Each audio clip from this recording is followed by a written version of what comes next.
नमस्कार, मेरा नाम है डॉक्टर पुरु धवन और आज इस वीडियो में हम बात करने वाले हैं सूजन के बारे में कि लकवे की मरीज में जब हमें हाथ-पैर में सूजन देखने को मिलती है, तो वो किस वजह से आ रही है, क्या कारण है और उसे हम कैसे ठीक कर सकते हैं। तो शुरुआत करते हैं सबसे पहले समझने से कि जब किसी को लकवा होता है, तो उसके शरीर में सबसे बड़ा बदलाव क्या आता है। तो लकवे के पीछे जो कारण है वो क्लॉट है, नस फटना है, वो मैं आपको नहीं समझाऊँगा, बट क्लॉट या नस फटने की वजह से जब ब्रेन के किसी को नुकसान हो जाता है, तो हमारे हाथ-पैर की चलने की क्षमता चली जाती है। यानी हम अपने हाथ-पैर की मांसपेशियों को हिला नहीं पाते। तो मान लो कि अगर मेरे सीधे हाथ पे लकवा हुआ है, तो ये हमेशा ऐसा लटका रहेगा। तो अगर आप ध्यान दो, तो ये नीचे की तरफ खून तो चला जाएगा, बट उसको वापस ऊपर आने में दिक्कत होगी और मेरा हाथ हमेशा रहेगा। तो अगर मेरा हाथ इस तरह से लटका रहेगा, तो मेरे हाथ पर आपको कुछ टाइम बाद सूजन देखने को मिलेगी। इसी तरह से जब पेशेंट के पैर लटके रहते हैं, वो कुर्सी पे बैठे रहते हैं लंबे टाइम तक, तो हम उनके पैरों पे भी सूजन देखने को मिल जाती है। अब ये जो सूजन है, ये एक चीज़ के बारे में हमें और बता रही है। ये सूजन हमें बता रही है कि आप अपनी मांसपेशियाँ नहीं हिला रहे हो। तो जब भी कोई पेशेंट आता है, हाथ-पैर में सूजन लेकर आता है, तो हमें पता होता है कि ये पेशेंट एक्सरसाइज़ नहीं कर रहा। क्योंकि जब हमारी मांसपेशियाँ एक्सरसाइज के टाइम में हिलती हैं, चाहे दूसरा एक्सरसाइज करवाए, चाहे हम खुद करें, थोड़ी बहुत भी अगर हम मूवमेंट करते हैं, तो जो ब्लड का सर्कुलेशन है वो अच्छा चलता रहता है। ब्लड को नीचे जाने में भी कोई दिक्कत नहीं होती और ऊपर आने में भी कोई दिक्कत नहीं होती और हम इसको ऊपर-नीचे करते रहते हैं तो सर्कुलेशन बेटर होता रहता है। तो ऐसे केसेस में हमें पैरालिसिस पेशेंट के अंदर सूजन देखने को नहीं मिलती। तो अब हमने जब किसी को सूजन आ रही है हाथ-पैर में, तो वहाँ पे घबराना नहीं होता क्योंकि यहाँ पर कोई दिक्कत नहीं है। ये जो सूजन आ रही है, ये इस वजह से आ रही है क्योंकि हमारी जो मसल्स हैं, हमारी जो मांसपेशियाँ हैं, उनमें मूवमेंट नहीं है। क्योंकि हमारी जो खून ले जाने वाली जो नलियाँ होती हैं, वो मांसपेशियों के बीच में होती हैं। तो जब हम अपने हाथ-पैर को हिलाते हैं, तो मांसपेशियाँ फैलती-सिकुड़ती हैं, जो एक पंप की तरह काम कर रही होती है और वो ब्लड के सर्कुलेशन को मदद कर रही होती है वापस दिल तक आने में।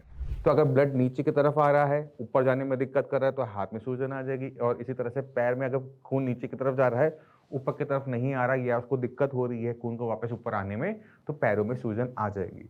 तो जब कभी भी हमें पैरालिसिस पेशेंट में हाथ-पैर में सूजन देखने को मिल रहा है, तो आपने बस एक्सरसाइज़ करवाना है। अगर एक्सरसाइज़ से भी नहीं जा रही, तो आप थोड़ा-सा मसाज का प्रयोग कर सकते हैं, मालिश का आप हेल्प ले सकते हैं। तो आपने करना क्या है, हाथ-पैर पे आपने हल्का-सा तेल लगाया और नीचे से ऊपर की तरफ आपने हाथ चलाना है, ना कि ऊपर से नीचे की तरफ। ऊपर से नीचे तो आराम से आ रहा है, बट उसको हेल्प कहाँ चाहिए? नीचे से ऊपर की तरफ चाहिए ना कि यहाँ से वापस वो दिल की तरफ चला जाए। तो हम नीचे से ऊपर की तरफ हाथ की और पैर की भी इसी तरह से नीचे से ऊपर की तरफ हल्के हाथ से हम मालिश करेंगे, जिससे मांसपेशियों पे हल्का-सा दबाव पड़े और मांसपेशियों के बीच में जो हमारी आर्टरीज़ हैं, वेन्स हैं, वहाँ पर जो ब्लड सर्कुलेशन है वो फैसिलिटेट हो जाए। क्योंकि आर्टरीज़ ज़्यादा डीप होती हैं, यानी जो खून नीचे ले जाने वाली नलियाँ हैं, वो डीप सीटेड होती हैं और जो वेन्स होती हैं, जो ब्लड को वापस दिल की तरफ लेके जा रही होती है, फेफड़ों की तरफ लेके जा रही होती है, वो ऊपर की तरफ होती हैं।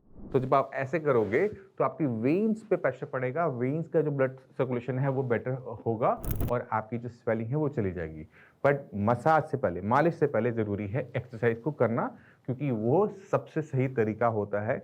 मालिश का तरीका आपने तब इस्तेमाल करना है जब आपका एक्सरसाइज से काम ना बने। पैरों में अगर बहुत ज़्यादा सूजन है तो पैरों के नीचे हम तकिया रखकर भी जो सूजन है उसको हम हटा सकते हैं। बट ये काम आपने रात को करना है। पर आपने ध्यान क्या रखना है कि लकवे में जो सूजन आती है वो एक हाथ पैर में आती है।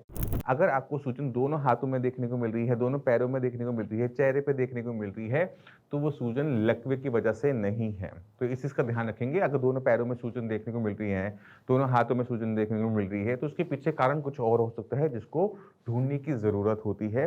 तो अगर एक हाथ और एक पैर में सूजन है, तो वो लकवे की वजह से है, दोनों हाथ-पैर में सूजन है, तो आपको वहाँ पर डॉक्टर के पास जाना है। तो मैं उम्मीद करता हूँ इस वीडियो से आप समझ गए होंगे कि जो लकवे के मरीज़ में हाथ-पैर में सूजन आती है, उसको हम कैसे रिज़ॉल्व कर सकते हैं और उसके पीछे कारण क्या है।